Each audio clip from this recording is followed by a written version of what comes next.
Hi, guys, and welcome to another episode of From the Root to the Fruit. As always, I'm your host, Jay Smith. Today's guest is a lady by the name of Richelle Carter-Brown, tremendous asset. What I want to do in this conversation today is kind of illustrate and highlight some of the journey of her life and some of the things that she's gone through being a woman of color operating in the world. Also, get an opportunity to get a live look in at some of the tasks that she's endured, her family's endured, and so forth. This episode is brought to you by our friends at Sticks and Vines. Shout out to Brian Lane and his family out there doing excellent work. They have everything that you need, from wine, different types of wine, all types of cigars, humidors. They ship all over the place. So don't be shy. Also, they have a brick and mortar building located in Durham, North Carolina, right in the Renaissance Center. So please take an opportunity, go by, take a look at it. I'll leave a link in the description of this video. Go show some love. Good people doing good things. And as always, when I partner or I feature someone on the podcast, I want to make sure that I illustrate and allow for it. There is no discount code. If they have a discount on their site, absolutely awesome. I never ask for one. I expect to pay full price. These individuals that I know, I want to support. I want to make sure that their voices are amplified also. So check those guys out. With no further ado, here's Richelle. Perfect. Richelle, thank you for your time. I appreciate you coming on. Oh, you're welcome. Oh, we're going to get right into it because I have so many questions that it's a joy. It's an opportunity for a woman of color to come on here. Not that Treese was the first.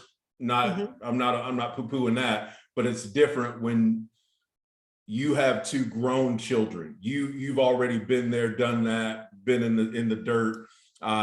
It's a unique perspective, but it's a shared perspective in a lot of ways. Right. And I wanted to make sure that was highlighted. There was an opportunity to have a real, because for all the things, and you are a bunch of amazing things, you're real. Yes, I am. I try to be all the time. Absolutely. So and one of the phrases and Granny used to say, cut the check. You just, hey, this is how it is. This is what it is. Right. I don't know what you're going to do, but that's it. So, right. This is it. So I want you to tell the people, and myself included, what was it like growing up in Davie County and all its, we'll call it grandeur. We'll say that. Let's do that. I'll say grandeur. Boring. is Davie County. I mean, when we were growing up, it was just like everybody Black in Davie County knew everybody Black in Davie County. That's right. So, it was hard pressed to actually date because, you related to everybody because, Davie County. But it was boring and interesting, and if it wasn't for cheerleading, I would have been just bored half to death. I know that. And that's a part of it. One of the things that I absolutely remember with remarkable accuracy was cheerleading was your thing. Yeah. Like, I enjoyed cheering from elementary school all the way through college. And you went to college at Catawba? Yes. One of the we're gonna jump, right? Like, we're gonna leapfrog into parts of this conversation. Okay. One of the things that was always awesome to me, but I never got a chance to tell you this, but like when you left for college, you were the first person that I'd known of that had gone off to college to go, higher education, whatever, what have you. Mm-hmm. But every time you left for the weekend to go back to school, you'd call back home and ask for yourself. Yes. And that was like your way of letting, mom and dad know without anybody having to, because that was back when you had to stand in the same place to talk on the phone. I don't know if everybody out here, Right. you couldn't just walk aimlessly No, throughout no. a building with the phone in your hand. You had to stay in a centralized location. Yes. But that was always wild to me. It's like that expressed to me like the close, obviously I was in the family, but the close knitness and care that was always taken to double check to make sure.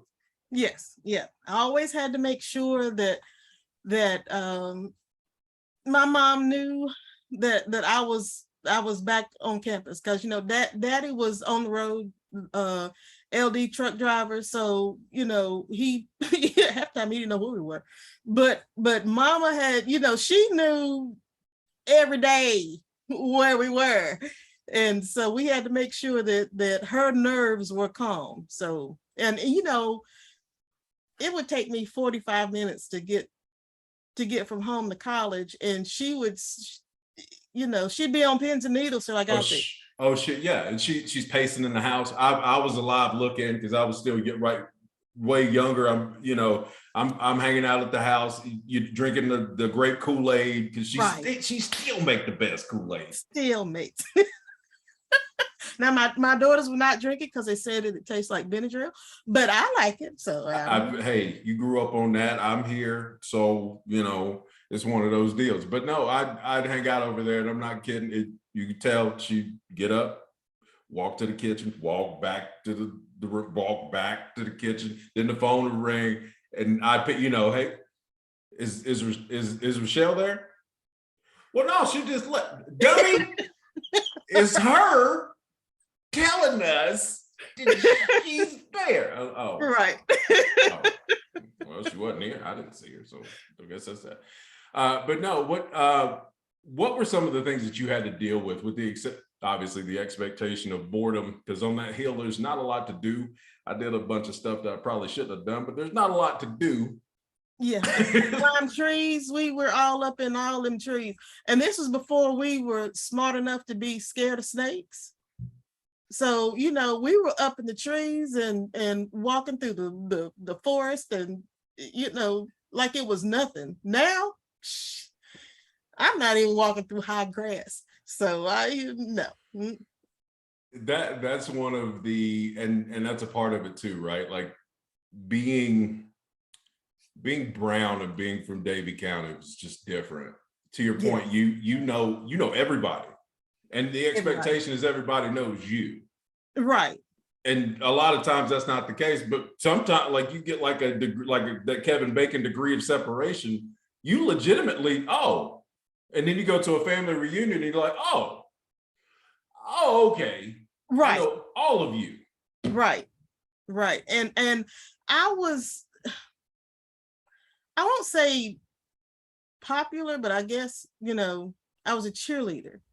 So people knew me for being a cheerleader. So, they saw me football games, basketball games. And if you didn't go to football games, basketball games, you had absolutely nothing to do on a Friday. No life. There's so nothing else. There's nothing else. So, yeah. And it's probably still the same way. I mean, those were the big things to do. So people knew me because I was a cheerleader. That's absolutely wild. What your chosen career, tell the people, if you don't mind sharing. Graduated from Catawba with a degree in computer information systems. I was fortunate enough to actually be employed when I graduated. Ooh. So we went to a job fair. At the job fair, I got an interview. Went to the interview the Friday before my spring break.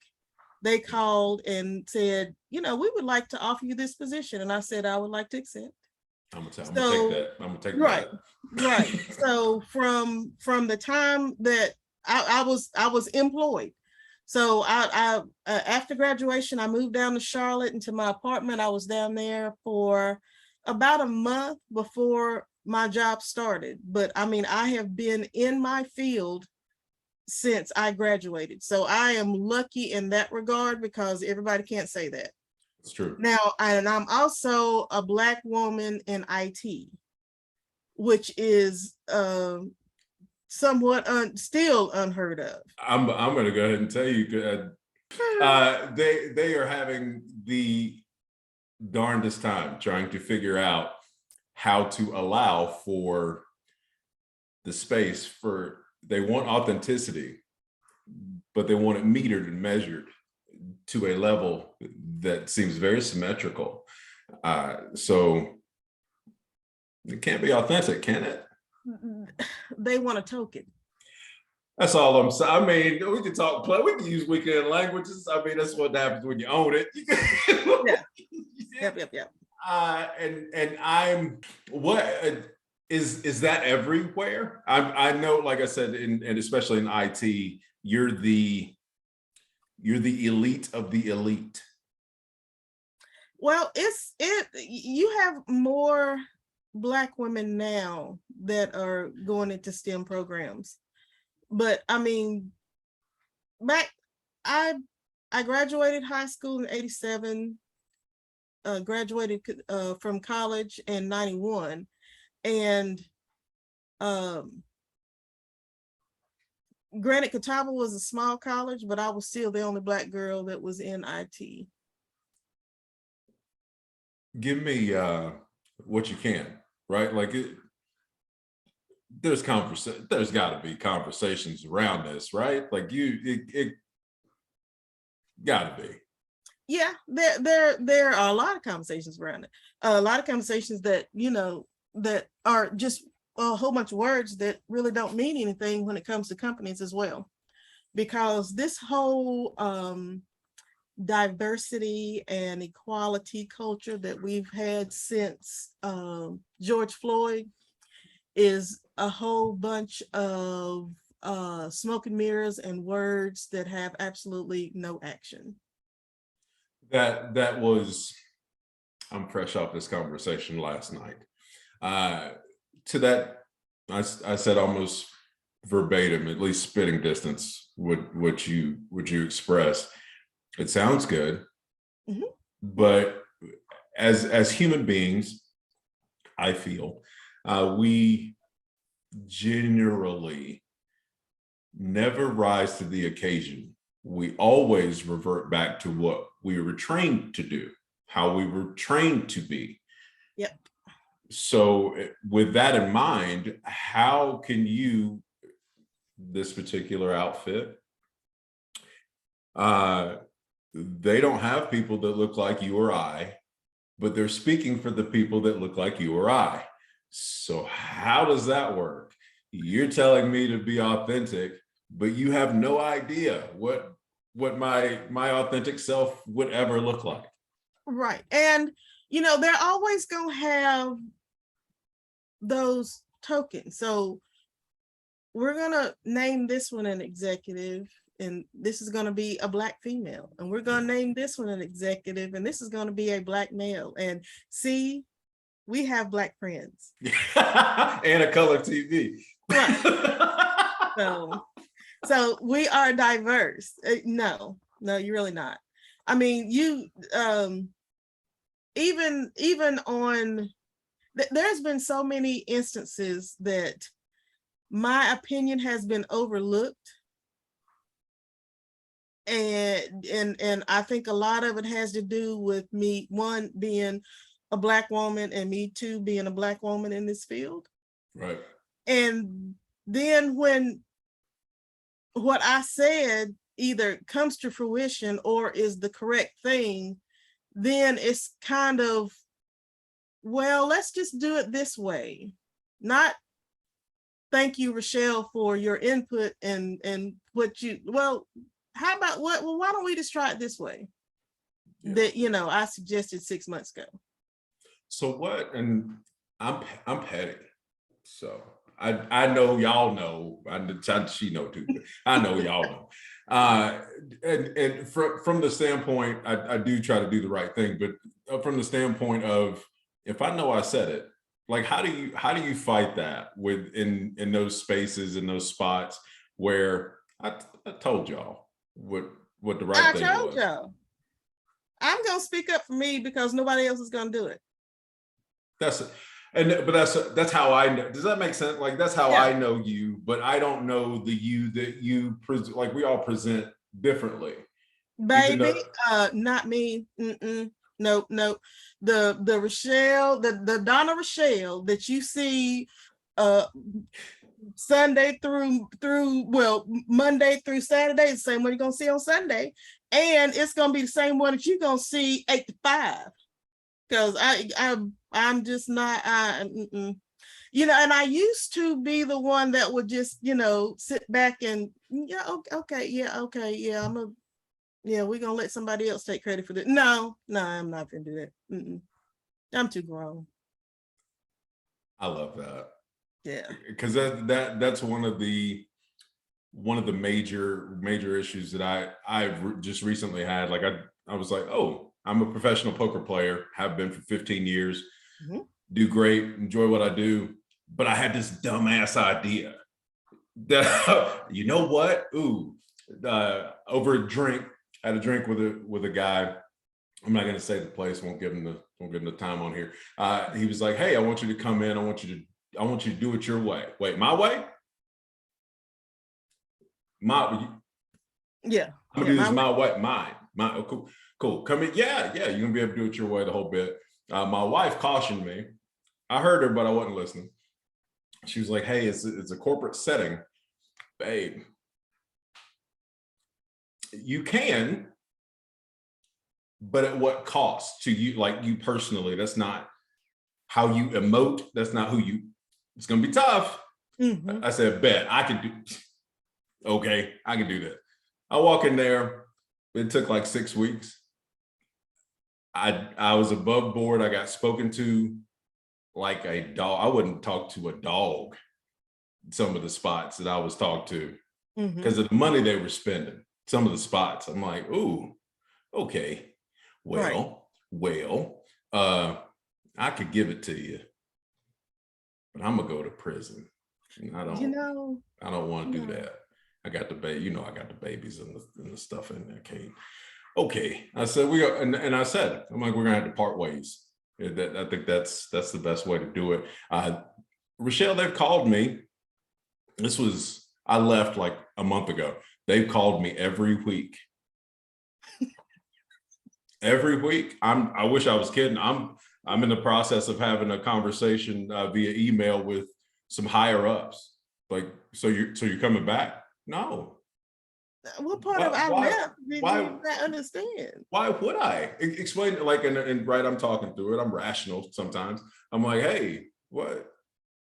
Why would you believe that? Because if it were reversed, I look at all situations that way. If it were the other way, and I was demonstrative in your face, would you say, well, he's just having an off day? Would that be your right? I don't believe that to be true. Could be. Could be. No. I do not believe that to be true. So from that perspective, I have a tremendous amount of admiration for you to be able to sit there and just be you. Yeah, we were in a merger, not really a merger. We bought another bank, but anyway, and my boss that I had at my bank became boss over people from the other bank. Okay. And in one of those meetings, he let them know Richelle is going to speak her mind. So be ready because she's not going to hold back. And I told him, you're exactly right. You're exactly right. That's who I've known this whole life. yeah, I'm just not. No, I mean, I can honestly say, I think every female in the immediate family, and I mean like granny's porch, right? All of us that grew up, we were taught to be strong Black women. You're not gonna take no mess off anybody. You're not gonna start it, but you can finish it. Ooh. And you know yourself, you know your worth, and don't let anybody try to diminish that. My mom just told me that last night. And that might be, there's a lot of tremendous blessings in my life, but that might be the biggest one, to be raised and be around all these strong Black women. Yes. That, like, just don't take no shit, man. Like, None. just don't, None. like, And I mean, even the ones that were just sweet and docile. My Aunt Millie would go to somebody's ass. So, it's just like, no.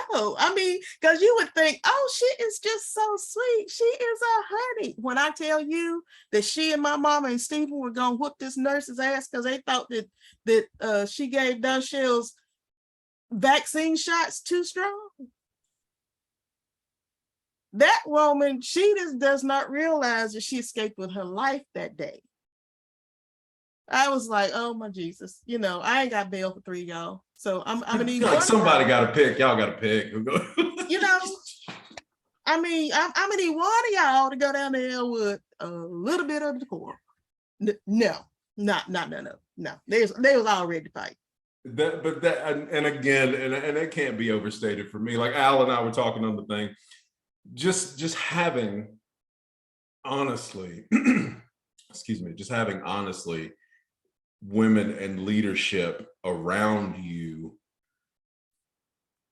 is tremendous. It teaches you so many things about how to be, a level of respect, to your point, decorum, like where things go, where your mouth doesn't, like just it's invaluable. I wish that for everybody, to be honest with you. It might change a lot.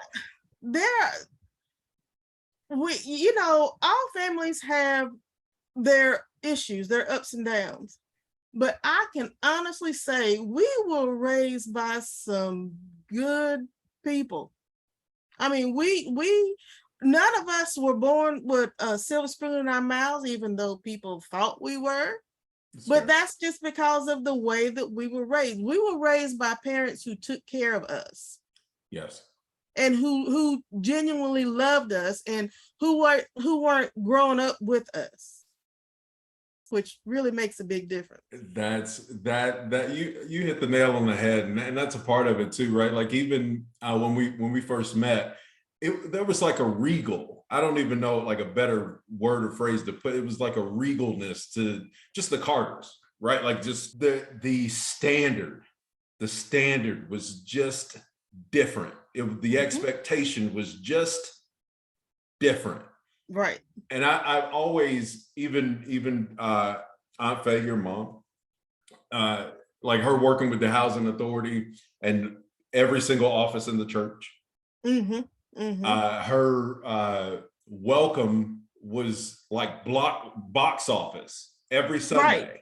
Every Sunday it was box office. So and I've got, friends in different cultures and so forth. And that was one of the things I wanted to touch on, that I had a conversation. I tried not to have this conversation, by the way. I want the record to show. I tried not. I was watching the Westminster Dog Show. If you know me for 10 minutes, I don't care about that. I'm watching that. So I ain't gotta have this conversation. Anyway. What's the situation with angry Black women? I'm over here with it. I didn't. I'm over here with it. we didn't move on. So I panned and I addressed. I likened it to, well, we're not there now. We're not in slave, right? Like slavery. We're not being oppressed now. I said, how? I don't wear on a lanyard when I walk into places how many children I've helped, how many families I try to reach out to. I don't do that. So all you see is me when I walk into a place. Why would you have a level of expectation for women of color or men or anybody, right? Like where I live in a place that my grandmother wouldn't have been welcomed in when she was my age. Say that. So I definitely have a chip on my shoulder. I don't wave it around or wield it necessarily, but when you dismiss it as angry black woman, this, that, and the third, what have you, you're not seeing the whole picture. Well, that's because for some reason, society has told everybody that would listen that Black women are unreasonable, and we are loud, and we are boisterous, and we are this, that, and the third. And a lot of the times that we are loud, it's because you weren't listening when we were soft. So if I have to raise my voice for you to hear me, and then Susan gets antsy because I've had to say her name 3 times because she wasn't listening. Susan gonna get her ass moved. What? So, but I tell you, it was at a company that I worked for. My manager, which was a female, called me into her office one day, and she said, well, the boss, he had a conversation with me, and he was saying that you're intimidating. And I looked her dead in her face and I said, is it that I am intimidating, or was he intimidated? And she couldn't answer that. Okay, I'm intimidating because why? Because I'm not going to take whatever you said at face value. Okay, then call me intimidating, because I'm not going to do it. First of all, you're going to talk to me like you got some sense. Why is that such a foreign thing? That just, and I'm going to stop you periodically. I want you to cook. I'm like, for real. You're not, and I say it in my daily life, right? Like, you're not going to talk to me any old, I don't speak to you any old kind of way. I don't expect what I don't give. So what are we doing? Right. And once because and a lot of times it is the white women who want to portray you as uncooperative, or she just wants to argue, she doesn't want to see my way. Well, that's because your way is wrong. Did you ever think about that?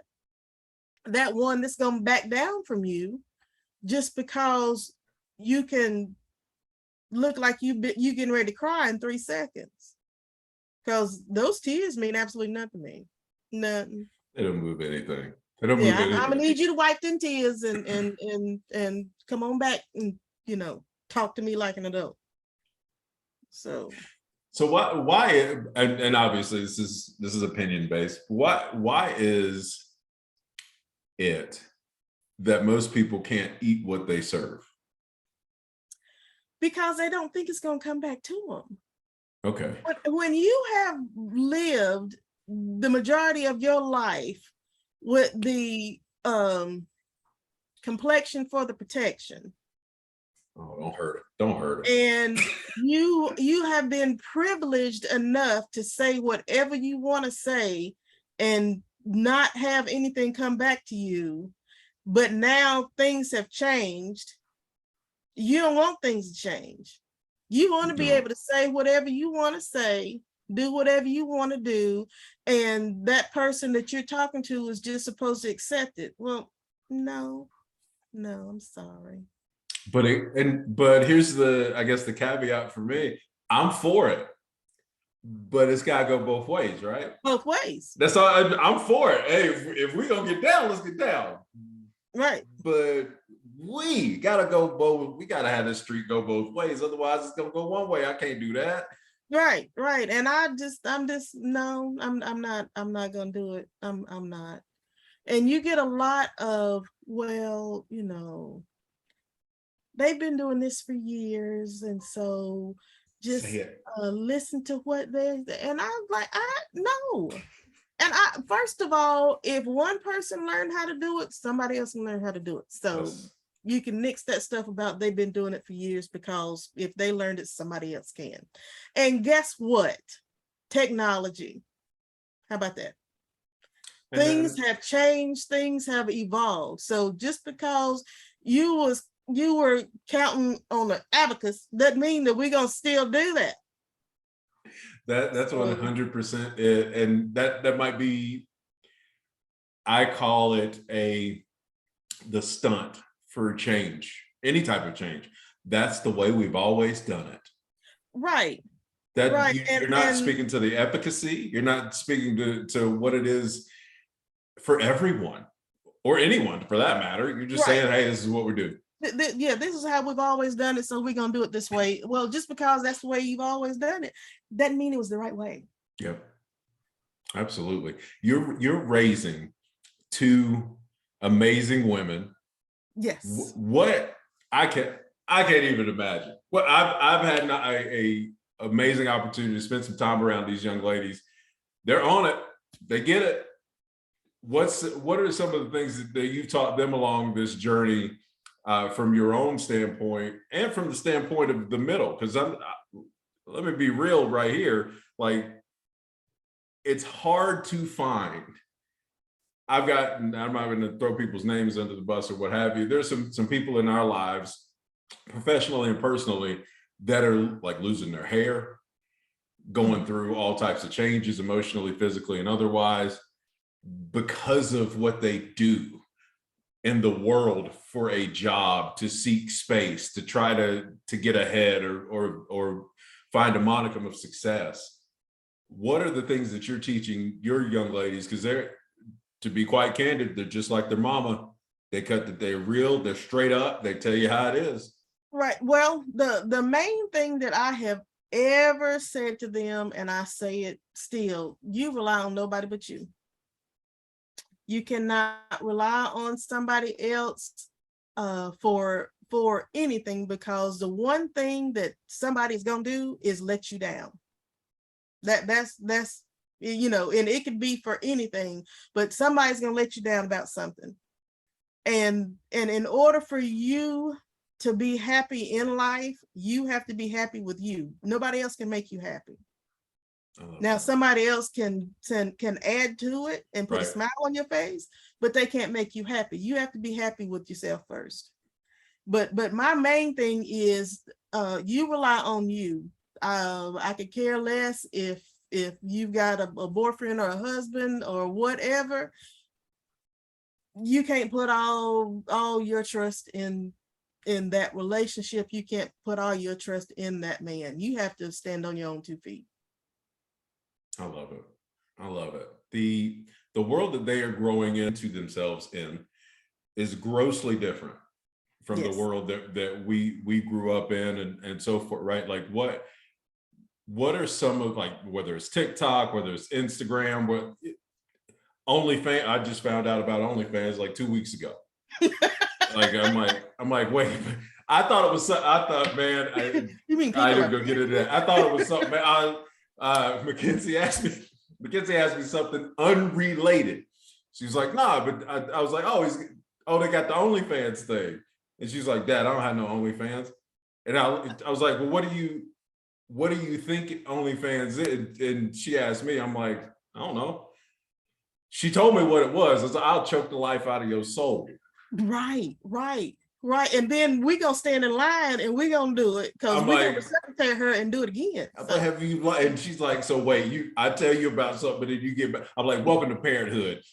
I'm telling you what it is. Right. But we can jump over that.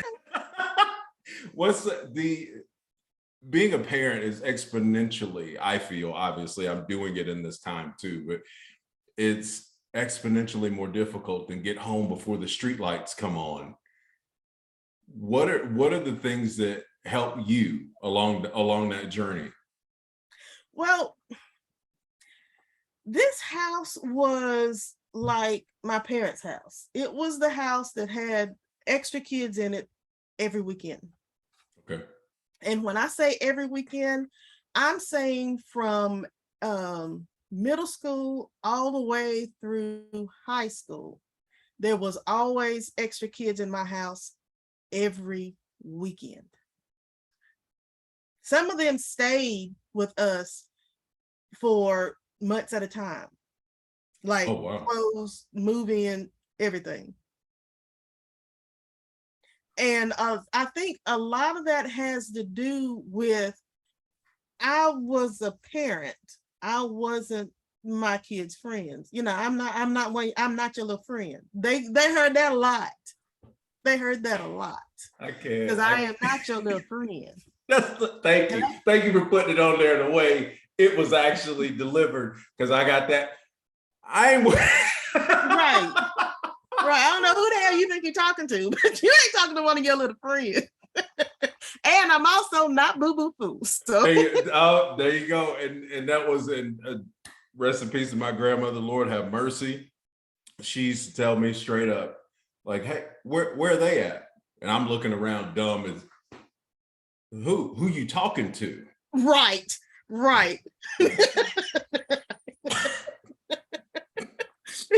And then you got to regroup before she hits you in the chest. So yeah, like it, whoo, buddy, yeah. buddy, wow.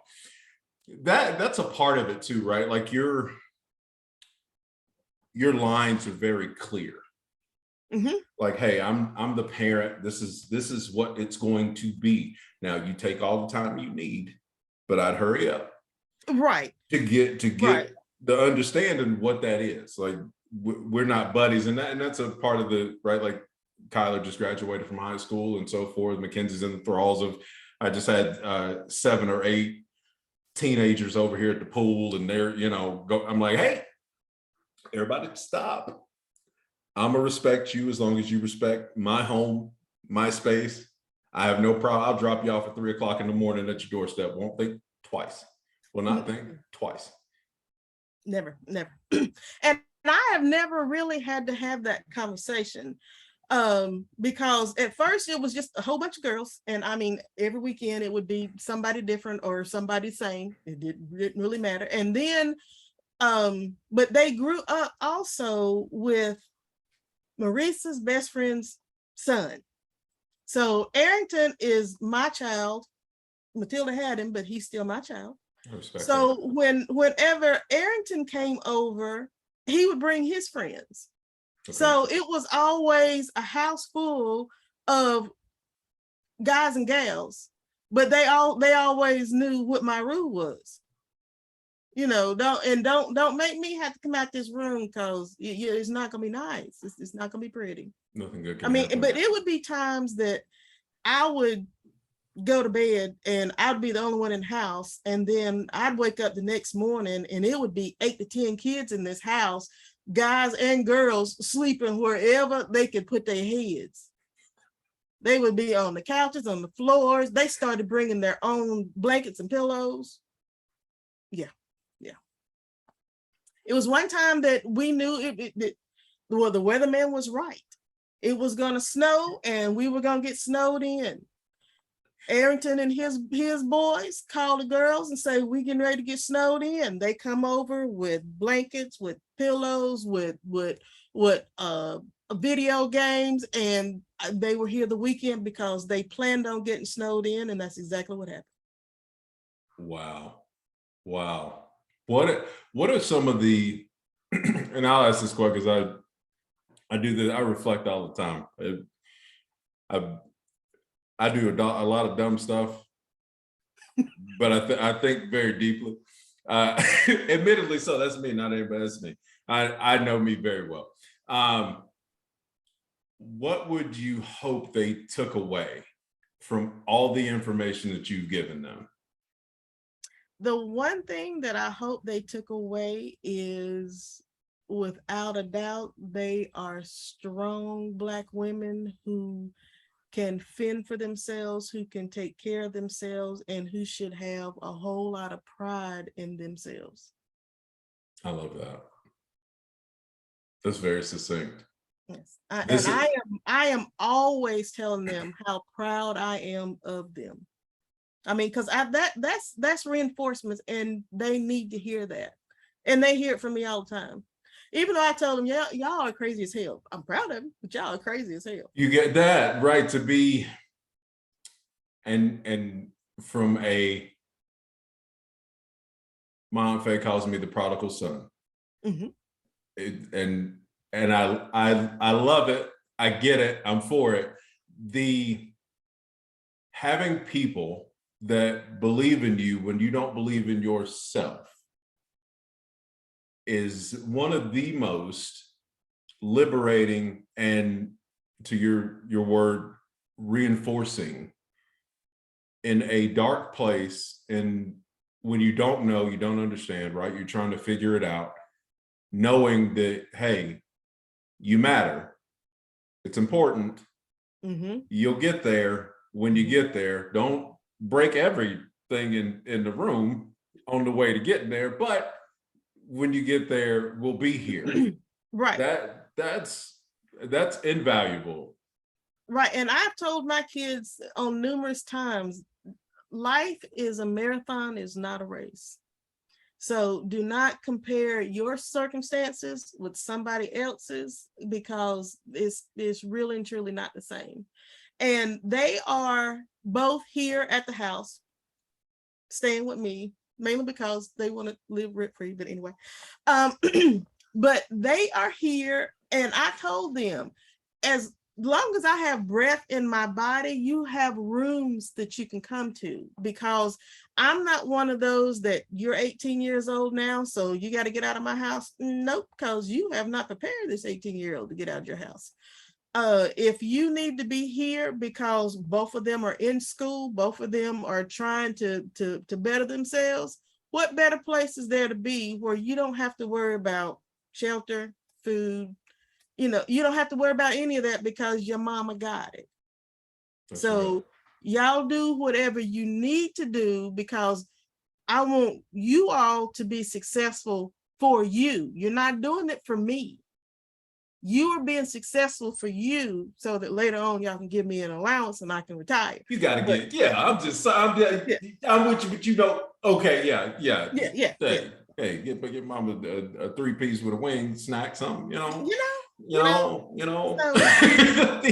and that leads me into, right, like I want to talk about just in general, like blackness, quote unquote. I've had conversations with individuals from the Northwest talking about racism and so forth, right? Like, I grew up in the South. It's well documented. And you grew up in Davie County, which is racist as hell. Well, anyway, also well documented. Mm-hmm. The thing that I found the most outlying is most of the individuals in the Northwest don't see racism in the same way. It's more like placism. It's the subtleness is ridiculous, because in the South, it'll be right in your face. You don't have to worry about where it came from, because you know it was right in your face. In the Northwest, it's more, I didn't expect a person like you to be here, because I know what I paid or went through to get here. How'd you get here? How'd you get here? Affirmative action. Is that how you got here? You know what I mean? Like yeah.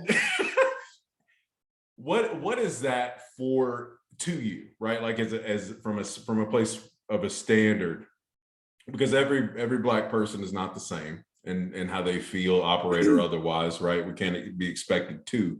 But to your point of the girls living at home while they better themselves and stack up their scenarios, so they have all the tools in their box when they leave, when they're ready, they can go build whatever it is, whatever vision that they have in their spirit to go do. Right. And that's what I try to instill in them. You stay here and stack and finish your education so that you can get out there and get you a job and be self-sufficient. Because me pushing you out the house like at 18 is doing nothing for you. It's not doing anything for me. You know, I'm still going to be worried about what you're doing, where you at. You know, is the baby eating enough? Does she have enough food? You know, I know I'm not. No, I'm not going to do all that when you can stay here and be able to progress at the speed in which you need to, not the speed in which you see somebody else doing it. But that's a right. Like I feel as though, let me start there. I feel as though I heard you in the ether about the comments. I want to address those right now. Mhm. I heard them, and I'm gonna still do whatever the hell I want to. What I'm saying is,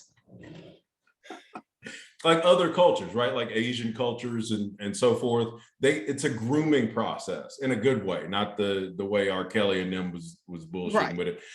Like in a good way that you're teaching your kids and aligning them so when they start, they're starting from the middle. They're not starting from scratch. Right.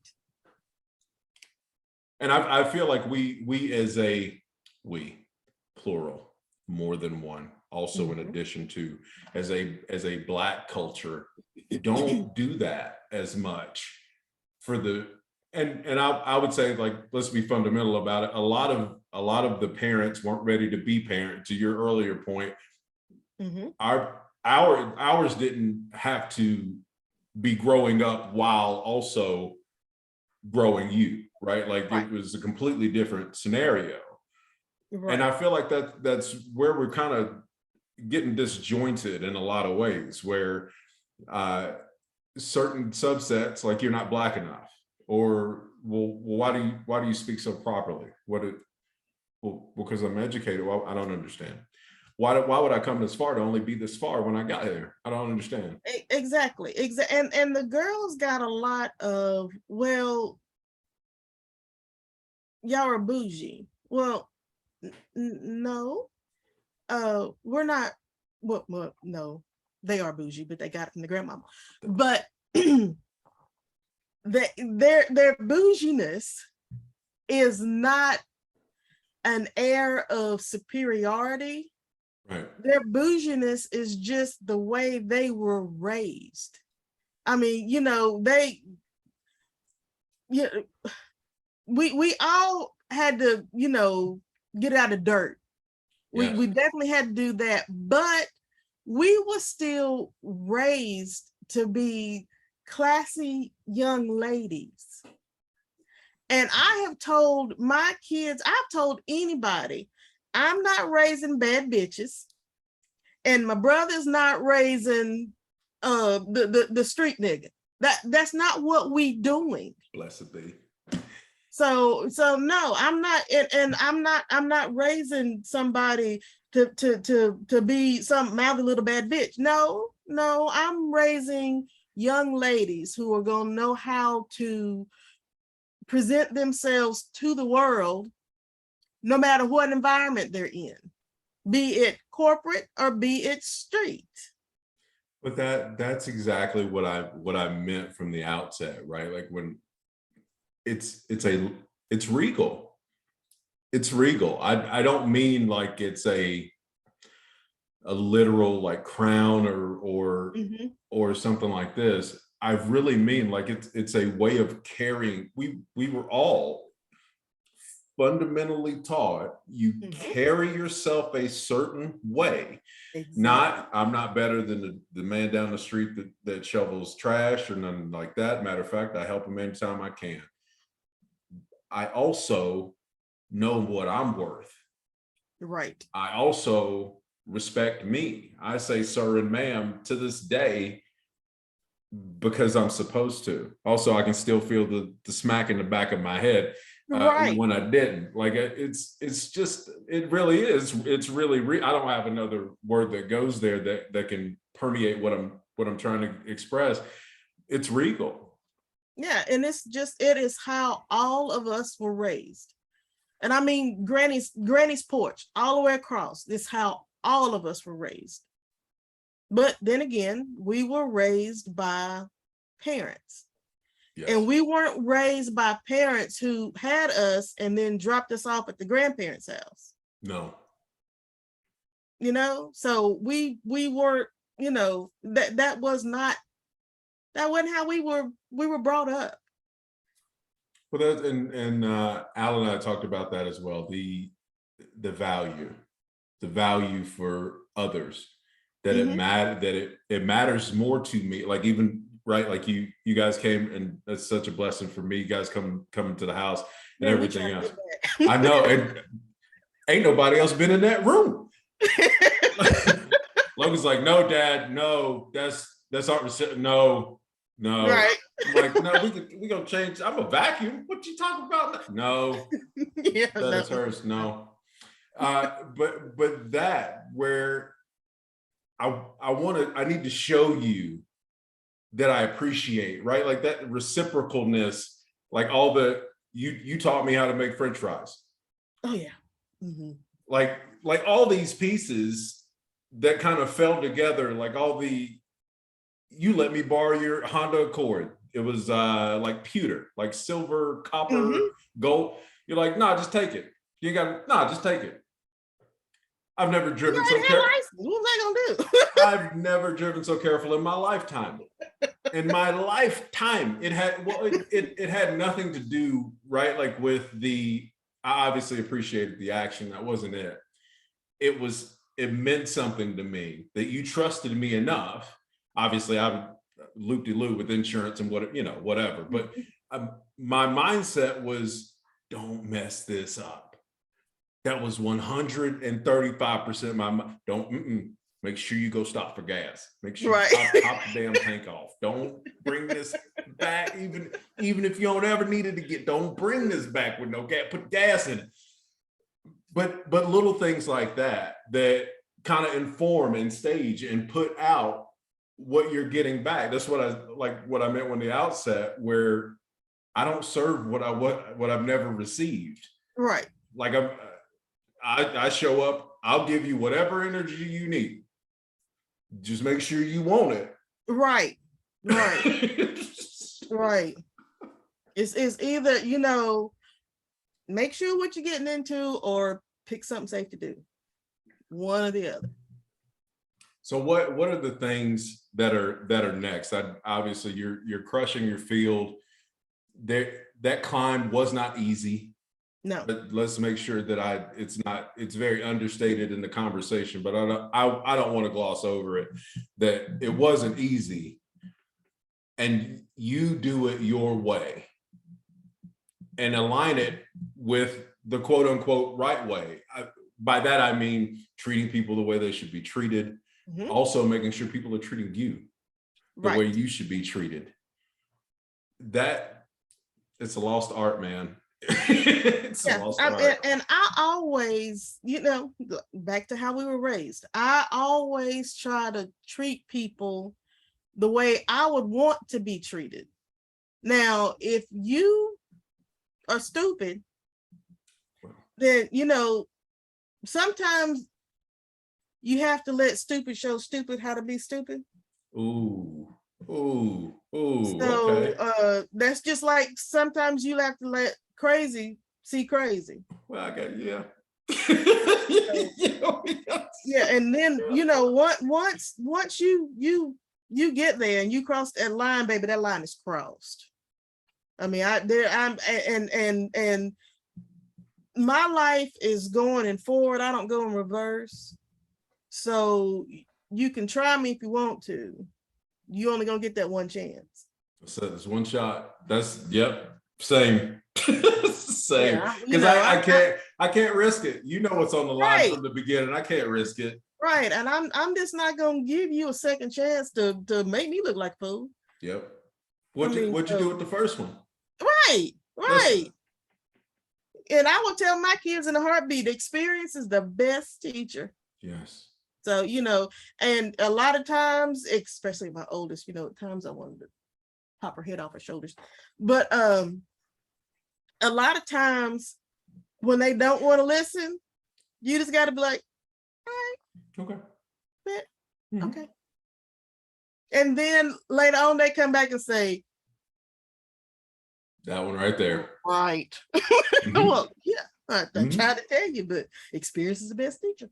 So sometimes they need to go ahead and experience it. And to me, experience isn't failure. Experience is how you learn. Now, if you keep on doing the same stuff and thinking that you're gonna get a different outcome, first of all, you're insane, and it's never gonna happen. But if you can experience something and then learn from that experience and know next time I'm not gonna do that, then That's a part. That's a part of it, right? Like that smoothness. Like I'm very much a one, and at a I had a friend. Now he's an acquaintance right.